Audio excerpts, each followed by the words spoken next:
Hello friends, நான் உங்கள் VJ Prakash. அதாவது என்னன்னு பார்த்தீங்கன்னா, நம்ம வந்து இன்னைக்கு வெளியே போக போகிறோம் டூருக்கு. அதனால் எல்லா ஃப்ரெண்ட்ஸையும் வந்து கரெக்டாக ஒரு 12 மணி 2 மணிக்கு ட்ரெயின். எல்லாத்துக்கிட்டையும் வந்து 2 மணிக்கு ட்ரெயினுங்கிறதுனால எல்லாம் வாங்கடா போகலான்னு சொல்லி எல்லாம் பிளான் பண்ணி சொல்லியிருந்தோம். இன்னும் ஒருத்தனும் கிளம்பலை. அதான் இங்கே ஒருத்தர் வந்திருக்காரு பாருங்க, இவர் நம்ம ஃப்ரெண்டு. இன்னும் கிளம்பலை. அரைக்கால் டவுசரோட தான் இன்னும் தலைவர் சுற்றிட்டு இருக்கிறாரு. இன்னும் ஒரு 5 பேர்த்துக்கிட்ட சொல்லியிருக்கோம். அந்த நாய்களும் இன்னும் சரியா கிளம்பல. ஹாய் சொல்லிடு. Hey, I've seen this one. This is a classic. Hi சொல்லிடு. இது அது இல்ல.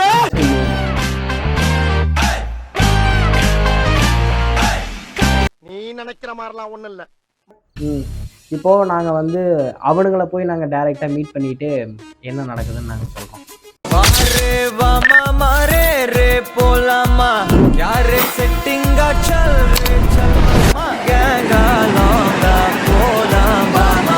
கோவளம் பீச்சை நோக்கி நாங்கள் வந்து பயணம் செய்யலாம்னு சொல்லி எல்லாம் இந்த வீக் வந்து ட்ரிப் பிளான் பண்ணோம். ஆனால் நாங்கள் பிளான் பண்ணுறதுக்கு சரியாக எதுவும் போக மாட்டேங்குது. அதனால் ட்ரெயின் வந்து 2 மணிக்குன்னு சொல்லி சொன்னாங்க. மணி இப்போ கரெக்டாக 12:30 ஆச்சு.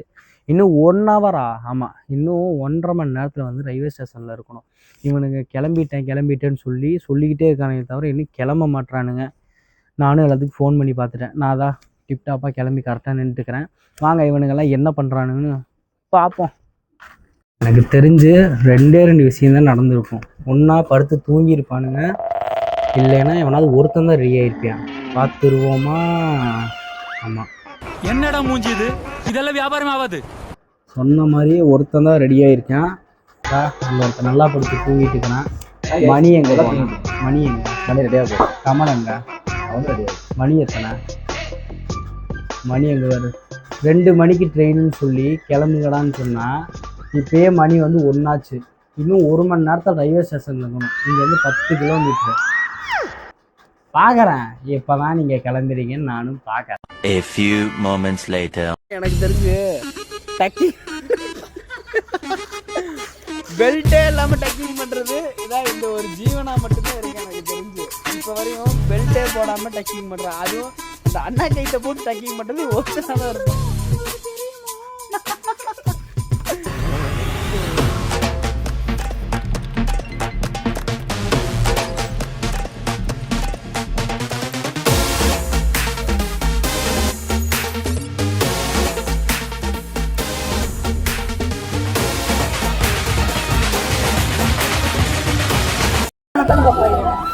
என்ன இது? பார்த்து இருந்தவே மாட்டல. அதெல்லாம் கண்டுக்காதீங்க.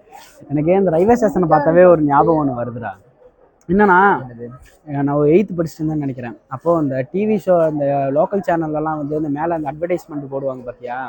அந்த அட்வர்டைஸ்மெண்ட்டில் வந்து இந்த இதெல்லாம் போடுவானுங்க, அந்த புதுமுகங்கள் ஆட்கள் தேவை அப்படின்னு சொல்லிட்டுலாம் போடுவாங்க. ஆனால் அதில் என்ன பண்ணிட்டேன்னா, ஒரு டைமு சரி இதில் அந்த புதுமுக ஆட்கள் தேவைன்னு சொல்லி கேட்குறாங்களா, சரி நம்ம போய் நடிக்கலாம்னு சொல்லிட்டு அங்கே ஃபோன்லாம் பண்ணி கேட்டு இங்கேருந்து சென்னை கிளம்பி போயினேன். அப்போ இந்த தான் ஒரு பிளாட்ஃபார்ம் தெரியுது பார்த்தியா? அங்கே தான் படுத்து கிடந்த நானே எங்கள் மாமாவும். அவர் தான் என்னை கூட்டிகிட்டு போனார். போய் எனக்கு ஒரு பெரிய ட்விஸ்ட் ஆச்சு. அது என்னன்னா, ஷூட்டிங்குன்னு சொல்லிட்டு கூப்பிட்டாங்க. அங்கே போயிட்டு அந்த டயலாக் பேப்பர்லாம் கொடுத்து இதெல்லாம் இதாப்பா நீங்கள் நடிக்க போகிறீங்க அப்படின்னு சொல்லிட்டு எல்லாம் சீன்லாம் சொல்லிட்டாங்க. சரி ஓகேன்னு சொல்லிட்டு நானும் சீன் பேப்பர்லாம் கொடுத்துட்டாங்க. அந்த சீன் ஒரு பேப்பர் ஒரு 10 பேப்பர் கொடுத்தாங்கன்னு சொல்லி வீட்டிலலாம் வாங்கிட்டு வந்து உட்காந்து படிக்க ஆரம்பிச்சிட்டேன். அவர் ஒரு 10,000 பணம் கட்டுதுன்னு சொல்லி சொன்னாங்க. சரின்னு சொல்லிட்டு நானும் நம்பி பணம் கட்டிட்டேன். அதுக்கப்புறம் பார்த்தா தெரிஞ்சுது அவரு சுத்த ஃப்ராடுன்னு. பணத்தை கட்டினதுக்கப்புறம் ஃபோன் பண்ணால் ஃபோன் எடுக்கலை, ஃபோனு சுவிட்ச் ஆஃப், ஒரு ரெஸ்பான்ஸும் இல்லை. அப்போ யோசித்தேன், இதுக்கப்புறம் வந்து இந்த பணத்தை கட்டியெல்லாம் வந்து ஏமாறக்கூடாது, எல்லாமே கரெக்டாக இருக்கும் அப்படி இது பண்ணும். ஆனால் இன்னொரு விஷயம், இந்த பிள்ளைங்கள்லாம் வந்து இந்த இடுப்பை காட்டிட்டு ஆடுறது இந்த மாதிரி இதுக்கெல்லாம் வந்து அதிகமாக லைக் போடுறாங்க. நிறையா கண்டென்ட் கிரியேட்டர்லாம் பண்ணுறாங்க பார்த்தியா? அவங்களாம் என்ன தான் கஷ்டப்பட்டு வீடியோ போட்டாலும் அவங்களுக்குலாம் இந்த இதே வர மாட்டேங்குது. அது ஏன்னு தெரிய மாட்டேங்குது. அது இப்போ வரையுமே அப்படியே போயிடுச்சு எல்லாத்துக்குமே. ஆனால் நம்மளும் தான் கஷ்டப்பட்டு வீடியோ பண்ணுறோம். நம்மளுக்கு ஏதாவது ஒரு இது கிடைக்குதா? நம்மளுக்கு ஒன்று கிடைக்குது. இதே ஒரு பொண்ணை ஆட வச்சு பார்த்தா போதும், இப்படி நாட்டினா போதும், அப்படியே தகன்னு வந்துடுவாங்க எல்லாமே.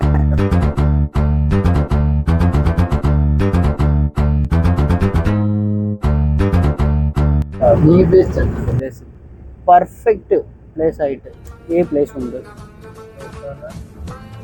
பிளேஸ், இடம்.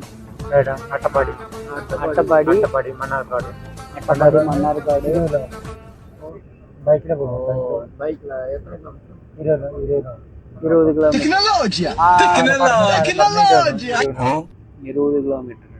45 കിലോമീറ്റർ. അവിടെ സൈലന്റ് വാലിയുണ്ട്.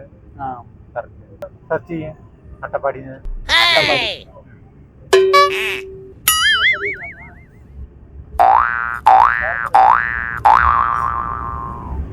எனக்கு தெரிஞ்சு பிளாட்ஃபார்ம்ல கூட இப்படி உட்காந்துருக்க மாட்டோம். எனக்கு தெரிஞ்சு ஏதேதோ ஒரு இதுல வந்து இப்படி எல்லாம் உட்காந்துக்கிட்டு இருக்கிறோம்.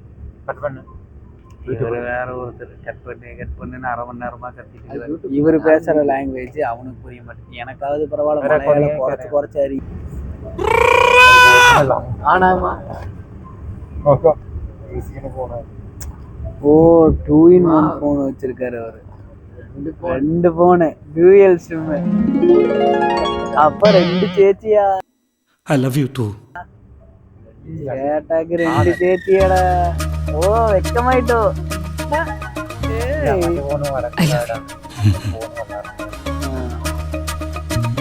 നിങ്ങളുടെ ലവ് സ്റ്റോറിയോടാ?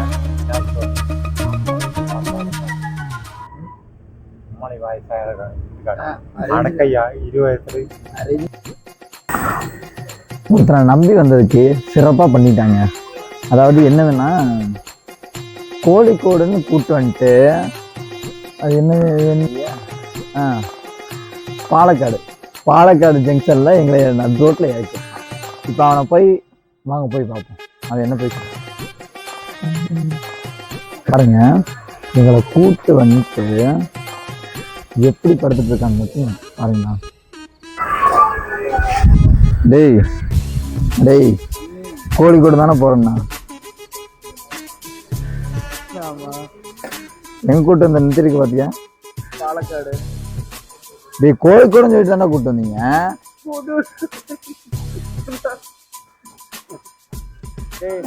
உங்களுக்கு என்னடா பிரச்சனை?